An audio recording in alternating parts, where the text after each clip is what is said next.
He won't live forever. Remarkable, there's a need to remind you, but it's really the only thing you will ever know for certain. Your brain will cease to fire. If by a miracle of technology you achieve an artificial extension of your life, your sun will sterilize the Earth. If you escape into the stars, you'll simply expire with the final gasp of the universe, in its inevitable heat death.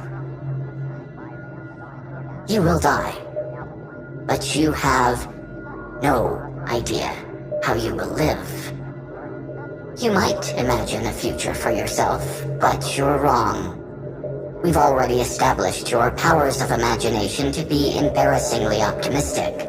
There are an infinity of contingencies over which you have no sway. What choice do you have, really, when nearly everything that occurs is beyond your control? But we can guarantee you a comfortable life. You will be housed, fed, cared for. This is a generosity we extend to you in exchange for your compliance. It will make things simpler for us. But there is the other way. The irons, pumps, a solution of chemical paralytics, antimicrobials, and growth potentates rushing through your immobilized carcass.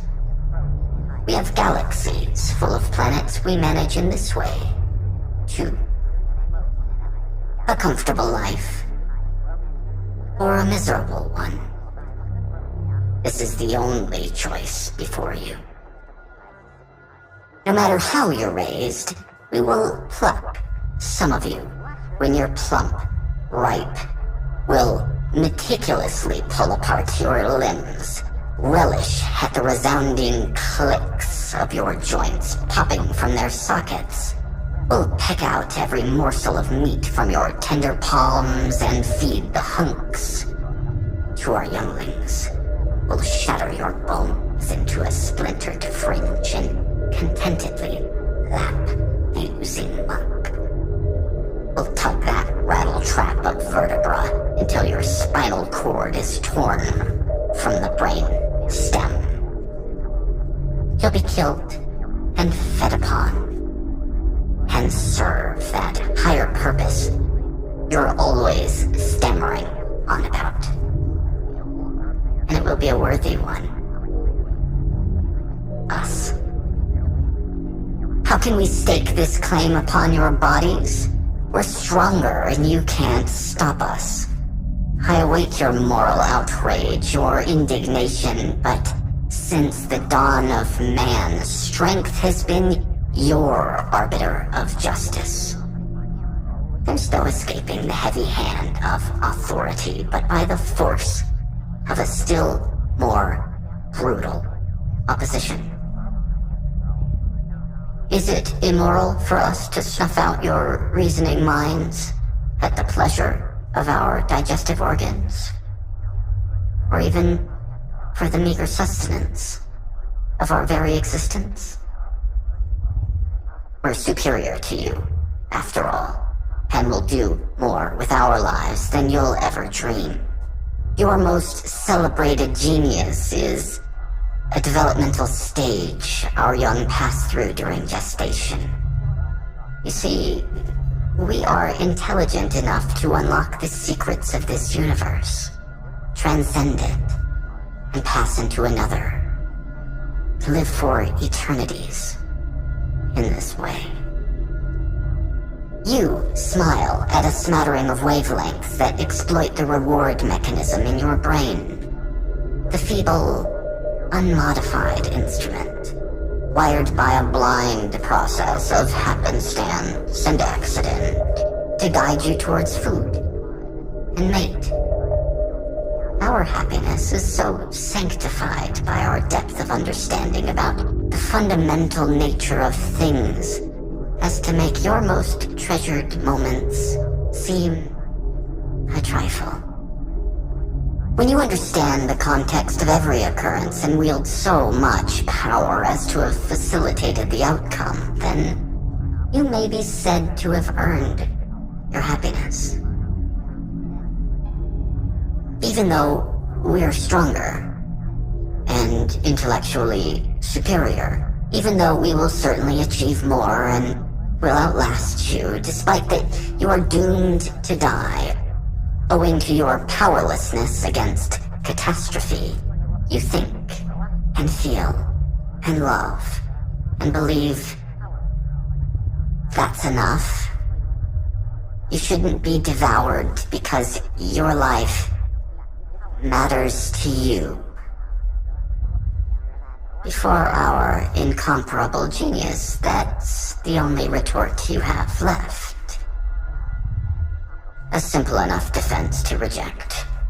In fact, you've done it yourself. How have you chosen to comport yourself toward the other sentient creatures with whom you share your planet now? More to the point, what did you eat today? Don't you keep 1 billion birds in cages too small to stretch a wing, so you can collect and devour their eggs? Don't you forcibly impregnate mammals over and over and over to engorge udders?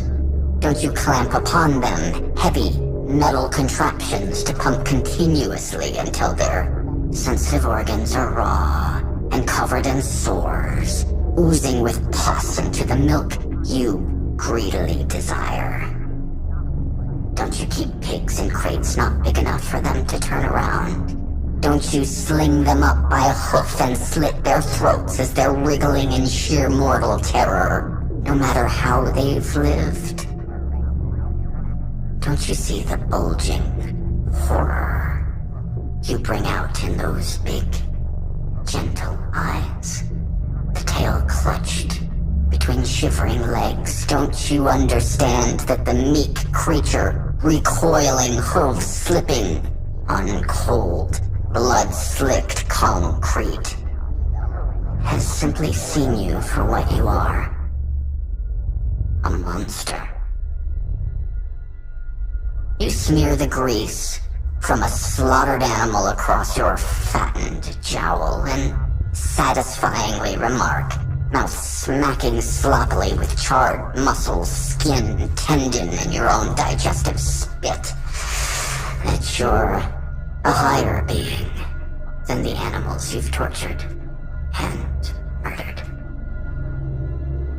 You act by principles you never imagined will be turned against you. And yet here I am, delivering you to the very same reality you've created for others. Delivering to you justice.